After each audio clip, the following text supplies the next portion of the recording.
America సొంత గడ్డ మీదే అమెరికాలోని ఆర్మీ ఎవరైతే అధికారులు ఉన్నారో వారే తన సొంత దేశ గవర్నమెంట్ మీద వ్యతిరేక గళం వినిపిస్తున్న వీడియోలు సోషల్ మీడియాలో హల్చల్గా మారుతున్నాయి. గతంలో ఇరాక్ వద్ద అణ్వాయుధాలు, హైడ్రోజన్ బాంబులు ఉన్నాయంటూ ఇరాక్ని దాడి చేసి స్వాధీనపరుచుకునేదానికి కుట్ర చేసి అధ్యక్షుడు సద్దాం హుస్సేన్ని ఒక ఉగ్రవాదిగా చిత్రీకరించి ఉరితీసిన ఘటనతో వ్యతిరేకించిన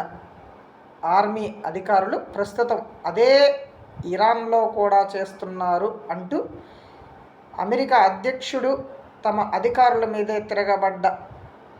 వీడియోలు అయితే ఇప్పుడు సోషల్ మీడియా వేదికగా పెద్ద చర్చకి దారితీస్తున్నాయి.